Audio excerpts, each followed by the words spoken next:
Kits and wagers, the 25-26 season. Let's go. Liverpool finished 10 points above Arsenal in first place. Manchester City were 71. Chelsea were in 69, and so on. Chris, it's been a busy summer. We're not going to really cover every single transfer because there's been a lot of transfers and there's still transfers going on. But your team, Liverpool, they are the favorite because they are spending a lot of money. And they haven't really spent too much on center backs. They haven't spent any on center backs yet, but they are still the favorite to win the Premier League. Are you going to bet on Liverpool to win the league this year, Chris? Am I going to, or did I already? Plus 180 to win the Premier League, that is. Yeah, I put a bet down on Liverpool to win just because I do this every year. I put one in June and I got them at plus 225 back then. That was before before they had made any serious transfers. That was during the Club World Cup. So yeah, I mean, plus 180, I feel like, as a bettor, you look at that, they strengthened up front for sure. I'm very weary of their center back situation. Definitely the wing, the Kirkej and Frimpong coming in helps a lot. Like, I think they have, at left back, they're very set, right back, very set. But center back, only having Konate and Van Dijk, and then, the sometimes oft injured Joe Gomez as your third option after having sold Kwanzaa to Leverkusen. A little bit concerning. You're like one big injury to Van Dijk away from like having to trot out Konate and Gomez together, or Konate and Endo, or Gomez and Endo, or you get thin quick there. So while they went big up front. I love that. I am a little concerned, and the plus 180 just is not good enough value for me to like.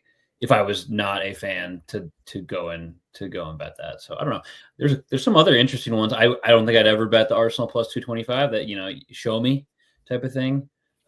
City at plus 300 is I think for, the most interesting one, aside from maybe Chelsea at plus 850 that I'm seeing. I thought you were going to mention Salah and Liverpool to win. Salah leading goal scorer and Liverpool to win is plus 900.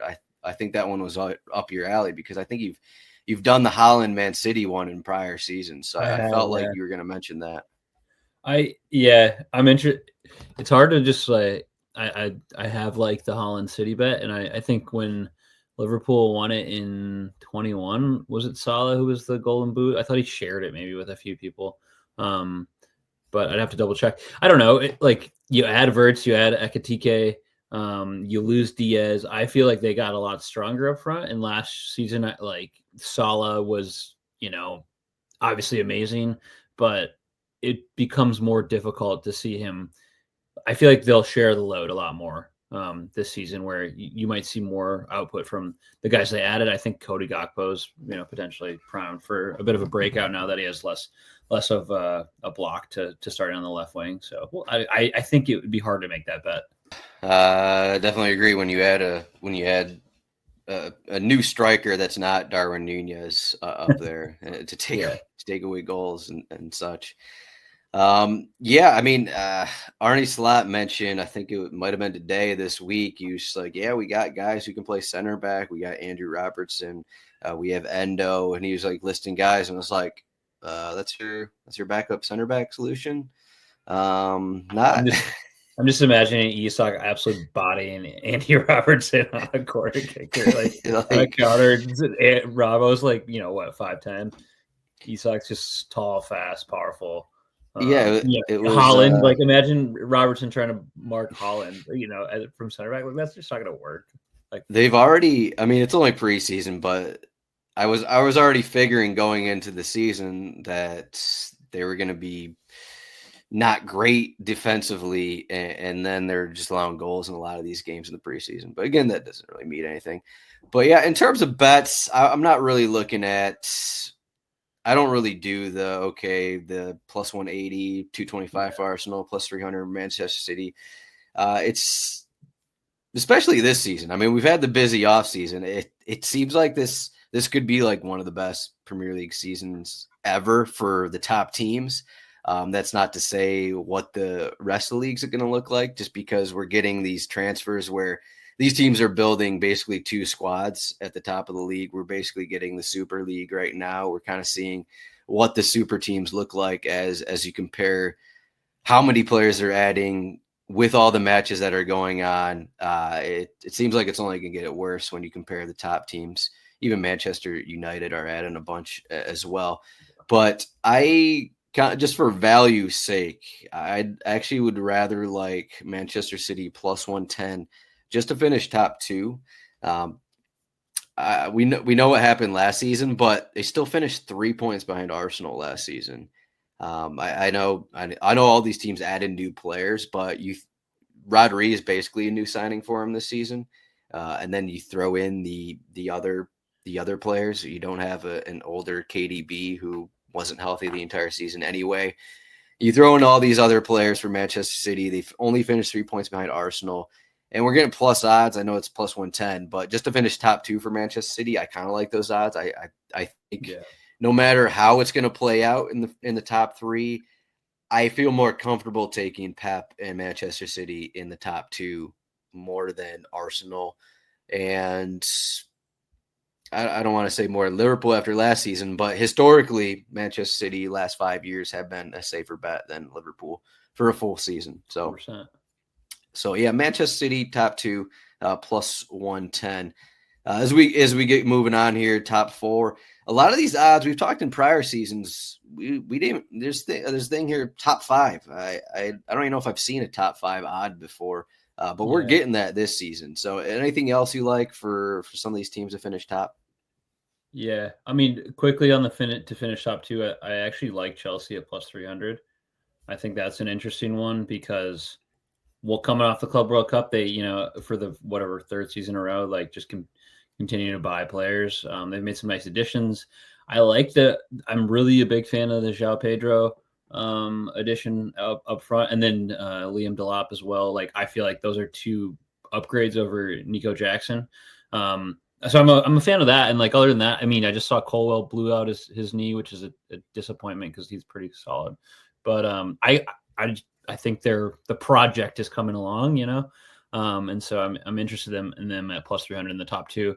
And then, like moving on to like the top four, top five. Yeah, the top five, I thought that was odd to see that too. But, with Europa League and the Conference League now kind of adding in another slot, it just becomes more important. But looking at that, I mean, the top four, you're really there's you kind of Newcastle being the next out of those four teams we talked about. And then it's really coupled United, Villa, Tottenham, those like plus kind of 400, 500 odds. All right, I got another team for you. We're looking at Brighton here. We're going back to the top finishes. Brighton, I didn't even look at these odds initially, but Brighton top 5 is plus 1,000. Brighton top 6 is plus 500. And then Brighton top 10 is minus 115. I like this one. I definitely like top 10. I mean, this team was 8th last season, 61 points. They're 5 above Bournemouth and Brentford, who are 9th and 10th right there. And I think they're going to be better. This is the second season of Hertzler. I think he's molding the team, building the team more so of what he wanted. We've seen the clip of Estupinian passing the ball to no one at the end of the game against Liverpool. That was his final touch for Brighton. So he's building the team of what he wants. Obviously, we have the latest news of Baleba possibly going to Manchester United, and that's another situation in itself. But they still have the depth. This team has more depth than Nottingham Forest. I think first off is probably the biggest thing here. Even if they lose Baleba, they have Hinchelwood, they have Ayari, they have Diego Gomez. All these guys have played significant minutes in the Premier League as defensive midfielders. In the attack, they've added some guys, and they kind of have all the same guys as well. Miedema is staying. Reuter's back from his injury. Minta had a good debut season last year. Welbeck is still kicking. Again, they added some guys.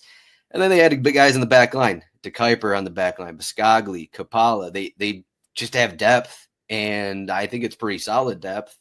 And it's like they're too deep almost at every position. And if you just look at them compared to these other teams, maybe top 5 is a stretch, but I think it's reasonable to even take top 5. Top 6 though, plus 500. Just just when you look at them compared to the other teams, we're going to have Newcastle with extra games. Aston Villa still lacking some depth, extra games. Tottenham are going to have extra games. What are they going to look like? They're up here in the odds. Manchester United, can you ever trust them? So that's my thoughts on the situation. I think Brighton top 6 is one of my favorite bets going into the season. Wow. That is an interesting one. I was thinking about that too, just because, you mentioned some of the guys they lost, but like they sold, who was it? I mean, João Pedro was a big miss, but he was quality for Brighton, but not like, I feel like at Chelsea, he's going to hit the next level kind of. So that's a big, and then Adingra to Sunderland is less of one, but I feel like AC Milan really got some good value on Estupiñán for what am I seeing? 17 million euros for left back. It's 27. That I feel like that could be a big miss for them. But then you mentioned they go back and get De Kuyper from Bruges. So he's probably a like for like replacement. And then I didn't know this kid until he got transferred to Brighton, but how do you say this? Charalampos. Yeah. Okay. Wow. Love that. That's an awesome name. 18 years old, 35 million euros. I feel like this is like, again, a classic Brighton, sign a kid who's young 35 million euros is not cheap, but then go sell him for like 70 in 3 seasons. So yeah, I don't know. Definitely an interesting bet. And Hertzler having his second season and like his fingerprints are all over it. No European play to worry about. That's a definite value add for just like the longevity in the season. So that's a cool, interesting bet too. And they have James Milner. So, I mean, you can't go wrong. Dude. Big Jim. Milner taking 20 on for Diogo. That's a classy move. Dude, I don't know if you saw that, but that was cool. He changed his number from 6 to 20. Okay. Season.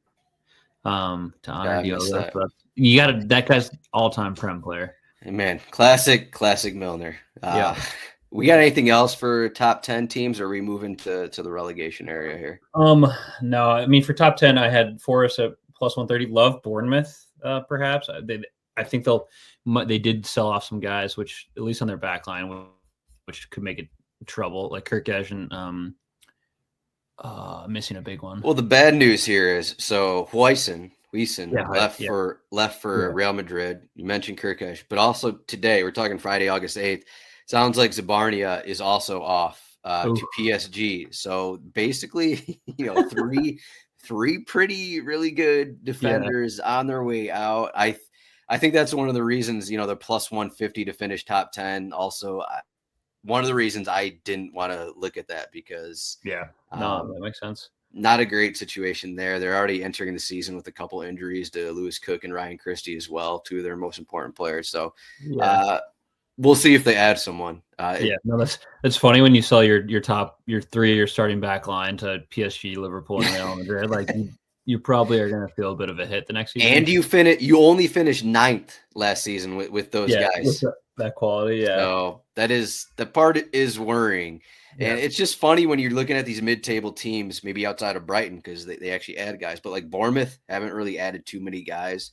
Like they haven't gotten a replacement center back yet. They added Truffert for Kirkesh, but I mean, other than that, it's just like, okay, they're getting guys back on loan more than anything instead of actually going out and signing players. It's just the difference in, the top of the league, middle league, where even comparing to like the promoted teams who are all pretty busy in the market. It's just I don't know, maybe it's always been like this to an extent, but it's kind of funny every summer when you see things happen like this in the transfer window. Yeah.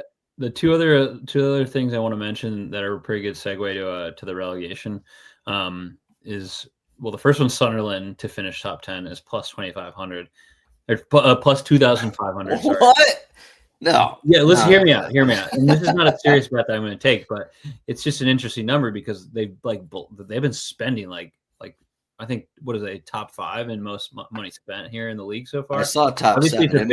It might be top 5 now. Yeah. Yeah, it's a big step up from the championship. I just wanted to note that's plus 2,500. The intention is clear; they want to stay up. Top 10 is a huge ask, but obviously after last season, where all 3 of the promoted teams were just complete butt cheeks.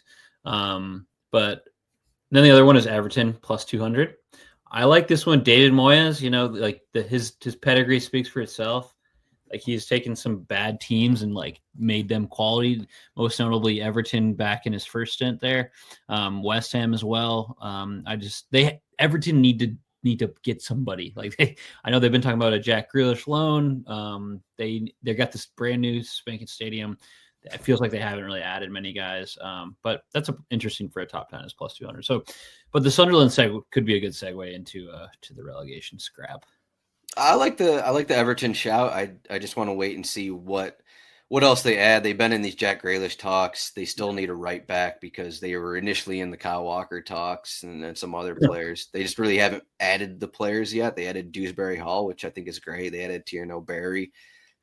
So add another midfielder to the bunch, add a right back. I think Everton would be a pretty good bet here. Plus 200 right now. You may even want to take that bet before they start making a couple moves.